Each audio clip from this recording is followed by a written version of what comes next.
नमस्कार, मी श्रीपाद कुलकर्णी, रेणुका ट्रेडर्सचा फाउंडर्स. मागच्या भागात आपण स्टॉक मार्केटमध्ये किती प्रकारे काम करून अर्निंग करू शकतो, त्याचबरोबर ते करण्यासाठी काय काय गोष्टीची नॉलेजची आवश्यकता आहे हे थोडक्यात पाहिलं आपण. तर आज आपण स्टॉक मार्केटमध्ये जर आपल्याला ट्रान्झॅक्शन म्हणजेच व्यवहार करायचे असतील तर सर्वप्रथम आपल्याला डीमॅट अकाउंट ओपन करण्याची गरज आहे. तर डीमॅट अकाउंट हे आपण वेगवेगळ्या ज्या ब्रोकिंग फर्म असतात त्यांच्या थ्रू ओपन करू शकतो.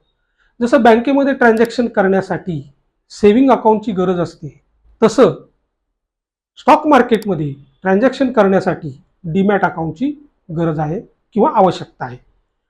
तर आज जर आपण बिफोर कोविड आणि आफ्टर कोविड अशा दोन भागात जर विचार केला तर आपल्या भारताची लोकसंख्या 140 करोड आहे. बिफोर कोविड फक्त 2 करोड लोकांचे डीमॅट अकाउंट होते. आफ्टर कोविड किंवा आता कोविड नंतर लोकांना स्टॉक मार्केटचं महत्त्व समजलं. कोविडमध्ये पूर्ण जग बंद होतं पण स्टॉक मार्केट चालू होतं. तर कोविडच्या त्या पिरियडमध्येच बरेच नवीन लोक स्टॉक मार्केटमध्ये आले आणि ॲज ऑन टुडे जर पाहिलं, मागच्या महिन्यापर्यंतचा जर डेटा पाहिला तर साधारण 20 करोड लोकांचे डीमॅट अकाउंट झालेत. म्हणजे 2 करोडवरून 20 करोड. अजूनही जर तुम्ही आपल्या लोकसंख्येशी कंपॅरिझन केलं तर फक्त 11% लोकांचेच डीमॅट अकाउंट आहेत. म्हणजे अजूनही आपल्या इतर देशांशी जर कंपॅरिझन केलं तर आपल्या भारतामध्ये अजून बरेच नवीन लोक येऊ शकतील किंवा येत आहेत.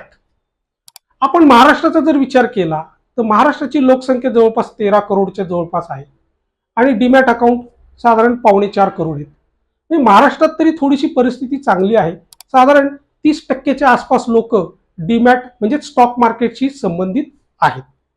आता डीमॅट अकाउंट ओपन केल्यानंतर तुम्ही त्या अकाउंटच्या माध्यमातून कंपनीच्या शेअर्सची किंवा स्टॉकची खरेदी विक्री करू शकता.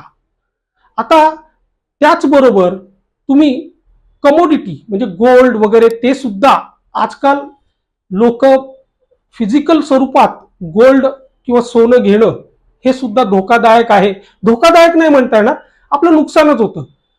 म्हणजे खरेदी करताना पण आपल्याला ते जीएसटी वगैरे द्यावं लागतं, प्लस विकताना परत जीएसटी द्यावा लागतो.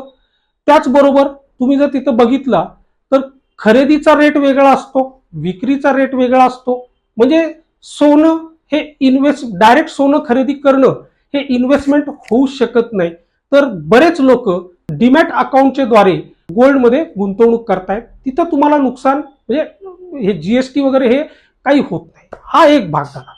त्याचबरोबर हे डीमॅट अकाउंटच्या माध्यमातून तुम्ही ह्या सर्व गोष्टी करू शकता, पण तुम्हाला टेक्निकल आणि फंडामेंटल ॲनालिसिसच्या नॉलेजची आवश्यकता आहे. आता पुढच्या भागापासून आपण फंडामेंटल ॲनालिसिस मध्ये काय बघायचं असतं हे आपण आता पुढच्या भागात बघणार आहोत.